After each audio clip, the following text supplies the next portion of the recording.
الحمدللہ وکفا وسلام علی عبادہ الذین اصطفیٰ اما بعد باب من قال لا نکاح الا بولی۔ پچھلا سبق آپ مستحضر کیجئے۔ پچھلے سبق میں اس عنوان سے متعلق مکمل گفتگو کر دی گئی تھی۔ آج کے سبق میں اس گفتگو کا پیش کردہ آیات اور پیش کردہ روایات سے انطباق کرنا ہے۔ پچھلے سبق میں یہ بات بتلائی گئی تھی کہ عورت اپنا نکاح، بالغہ عورت سیبہ ہو یا باکرہ ہو، اپنا نکاح خود کر سکتی ہے یا نہیں۔ اجمالاً اعادہ کر لیں تاکہ مضمون فہمی میں آسانی ہو۔ عورت اپنا نکاح خود کر سکتی ہے یا نہیں؟ احناف کے نزدیک بالغہ عاقلہ اپنا نکاح خود کر سکتی ہے بشرطے کہ کفو میں کرے۔ حضرات شوافع بلکہ جمہور کے نزدیک، جن میں حضرت امام بخاری رحمۃ اللہ علیہ بھی ہیں، عورت اپنا نکاح ولی کے بغیر نہیں کر سکتی۔ احناف کی چند دلیلیں آیات کی شکل میں اور احادیث کی شکل میں پیش کی گئی تھی۔ وہ آیات جن میں نکاح کی نسبت عورت کی طرف کی گئی، ان ينكحن ازواجهن اذا طلقتم النساء فبلغن اجلهن فلا تعضلوهن ان ينكحن، اس میں نکاح کی طرف نسبت فاعلی کی گئی ہے اور عورتوں کی طرف نکاح کی نسبت فاعلی کی گئی ہے۔ ایسی فَإِذَا بَلَغْنَ أَجَلَهُنَّ فَلَا جُنَاحَ عَلَيْكُمْ فِيمَا فَعَلْنَ فِي أَنفُسِهِنَّ بِالْمَعْرُوفِ، اس میں بھی فیما فعلنا سے مراد فیما نکحنا ہے، عورت کی طرف نسبت کی جا رہی ہے۔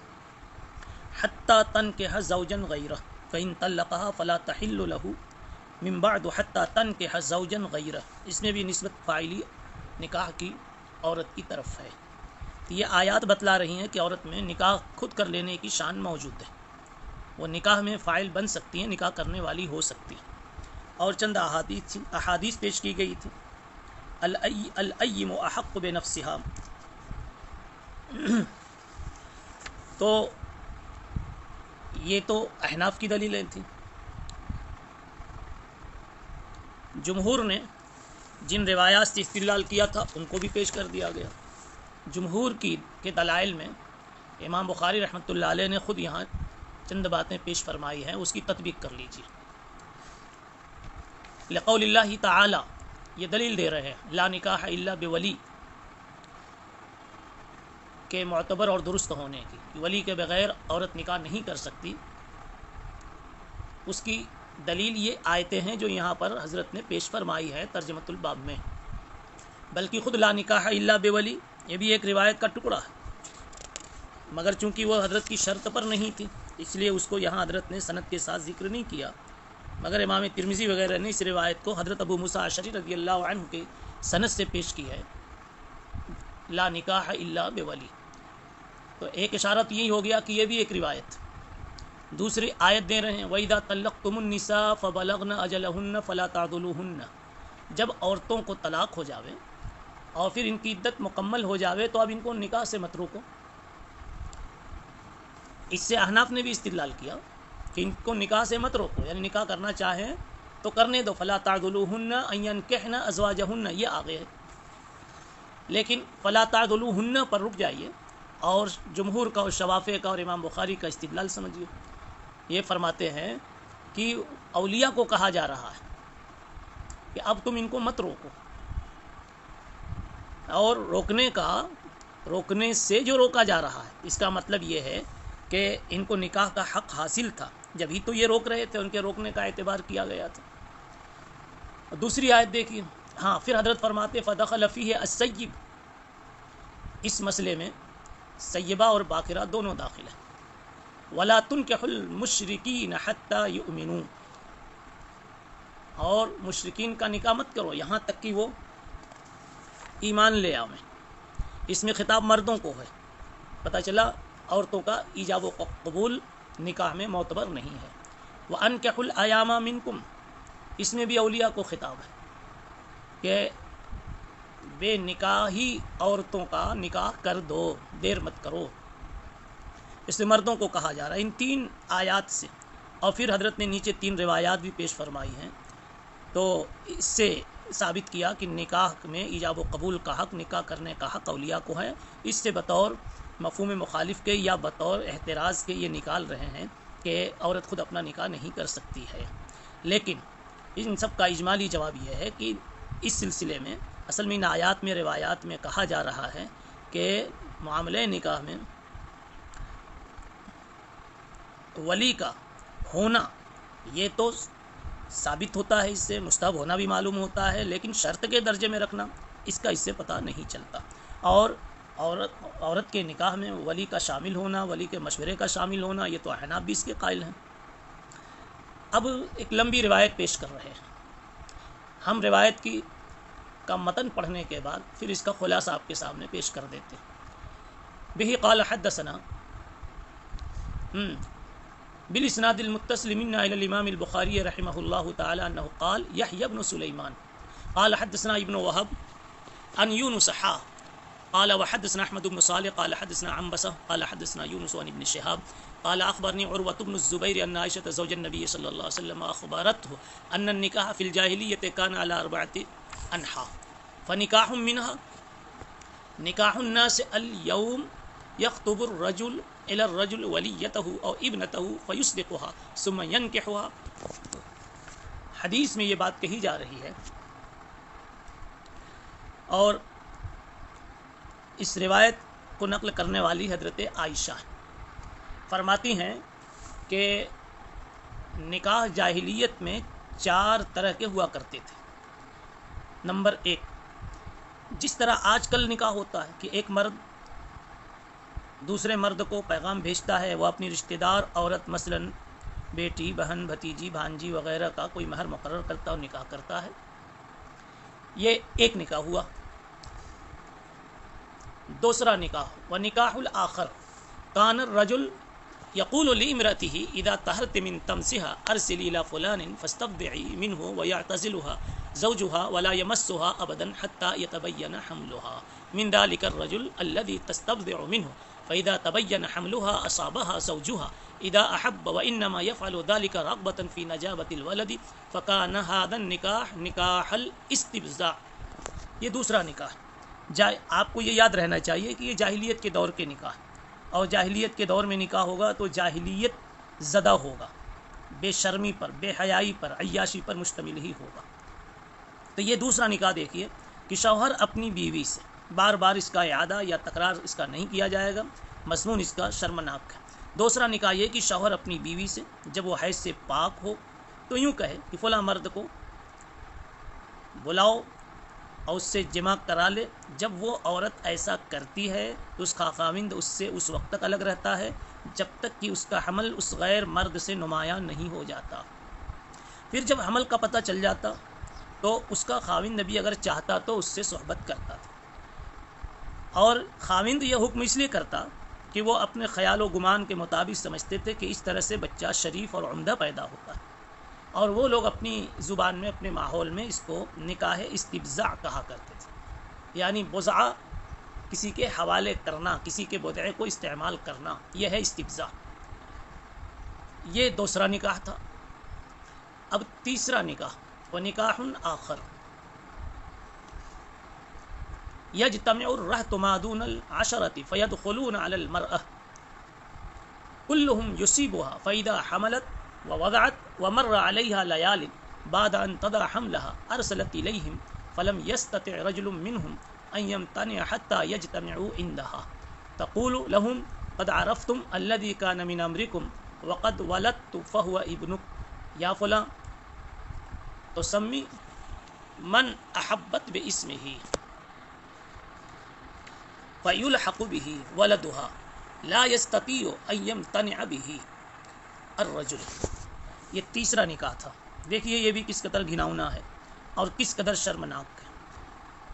تیسرا نکاح یہ ہوتا تھا کہ کئی آدمی مل کر، جو 10 سے کم کی تعداد میں ہوتے تھے، یہ لوگ مل کر کسی عورت کو اپنی زوجیت میں مشترکہ رکھتے اور اس سے مجامعت کرتے جب حمل قرار پا جاتا اور وضع حمل بھی ہو جاتا تو کئی راتیں گزرنے پر وہ ان مردوں کو بلاتی اور ان سب کو آنا پڑتا. یہ عورت ان سے کہتی تم جانتے ہو جو کچھ تم نے کیا, اب میرا بچہ پیدا ہو گیا ہے, وہ تم لوگوں میں فلاں کا بچہ ہے, جس کا نام لینا چاہتی وہ نام لے کر متعین کر دیتی اور اس سے انکار کی گنجائش نہیں ہوتی تھی. یہ تیسرا طریقہ تھا.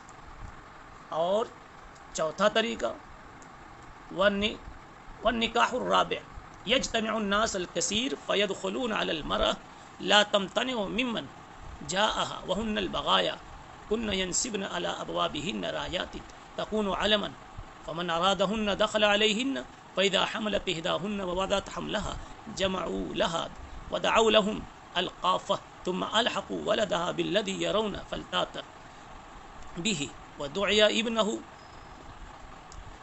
لا يمتنع من ذلك فلما بعث محمد صلی اللہ علیہ وسلم بالحق هدم نکاح الجاہلیہ كله الا نکاح الناس اليوم.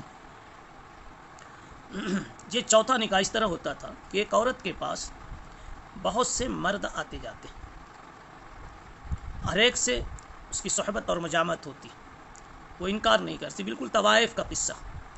اس کے دروازے پر ایک جھنڈا بھی لگا ہوتا تھا, جس شخص کا دل چاہتا جا کر اپنی جنسی خواہشات کی تکمیل کرتا.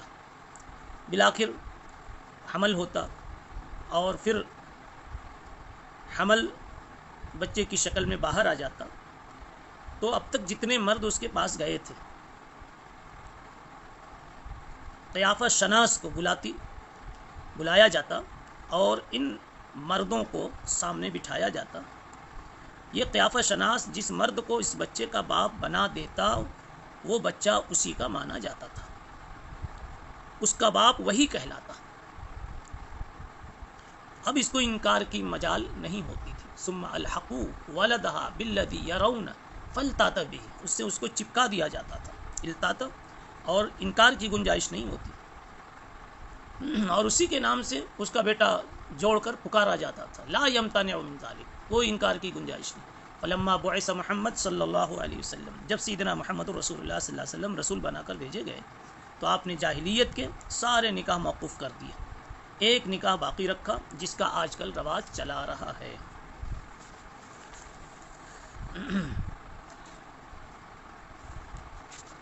دوسری حدیث ہے وبه قال حدثنا يحيى قال حدثنا وكيع عن هشام بن عروة عن أبيه عن عائشة وما يتلى عليكم في الكتاب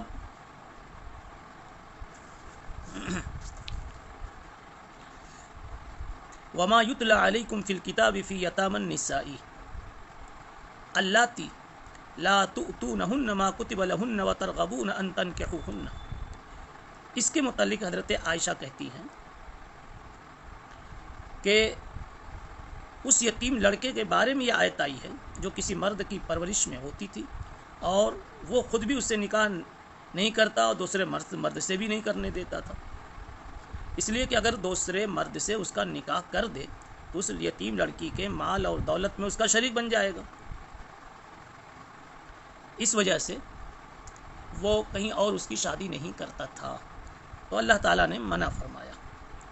اللہ تعالیٰ نے فرمایا کہ ایسا نہیں کرنا چاہیے. اس میں فرمایا لا تؤتونہن ما کتب لہن وترغبون ان تنکحوہن. یہاں پتہ چلا, یہاں استدلال امام بخاری وغیرہ نے اس طرح کیا ہے کہ ولی کے بغیر نکاح نہیں ہو سکتا. اگر نکاح ولی کے بغیر ہو سکتا تھا تو وہ یتیمہ کر سکتی تھی نا. مگر اس کا بھی جواب یہی ہے کہ بعض مرتبہ معاشرے کا دباؤ ہوتا ہے یا اپنے سرپرست کا دباؤ ہوتا ہے جس کی وجہ سے آدمی نہیں کر سکتا. اس وجہ سے یہاں یتیمہ اپنا نکاح نہیں کر پاتی تھی.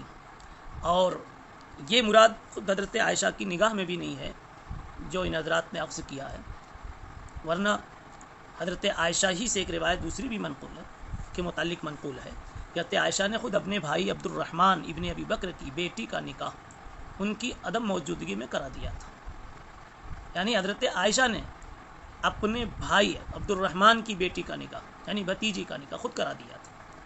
پتہ یہ چلا کہ عورت میں ایجاب و قبول کرنے کرانے کی صلاحیت ہے۔ تیسری روایت دیکھیے، بہی قال حدثنا عبداللہ ابن محمد قال حدثنا ہشام قال اخبرنا معمر قال حدثنا الزهري قال اخبرني سالم ان ابن عمر اخبره ان عمر تأيمت حفصة بنت عمر بن خنيس بن حذافة السهمية وكان من اصحاب النبي صلی اللہ علیہ وسلم من اہل بدر توفي بالمدینة فقال عمر، یہ روایت گزر چکی ہے، اس کا مفہوم بھی بتایا جا چکا جو حضرت حفصہ کے نکاح سے متعلق ہے۔ فقال عمر لقيت عثمان بن عفان فعرضت عليه فقلت ان شئت انكحتك حفصة فقال سأنظر في امري فلبثت ليالي ثم لقيني فقال بدا لي الا اتزوج يومي هذا قال عمر فلقيت ابا بکر فقلت ان شئت انكحتك حفصة۔ ابھی دو سبق پہلے یہ روایت گزر چکی ہے اس باب کے ذیل میں کہ آدمی بھلی جگہ خود اپنی بیٹی کا بہن کا رشتہ دے سکتا ہے۔ وبه قال حدثنا احمد بن ابي عمرو قال حدثني ابي قال حدثني ابراهيم عن يونس عن الحسن فلا تعذلوهن قال حدثني معقل بن يسار انها نزلت فيه قال زوجت اختا لي من رجل وطلقها حتى اذا انقضت عدتها جاء يخطبها فقلت له زوجتك وفرشتك واكرمتك فطلقتها ثم جئت تخطبها لا والله لا تعود الي ابدا وكان رجلا لا بأس به وكانت المرأة تريد أن ترجع إليه فأنزل الله هذه الآية فلا تعذلوهن أن ينكحن أزواجهن إذا تراضوا بينهم بالمعروف فقلت الآن أفعل يا رسول الله قال فزوجها إياه۔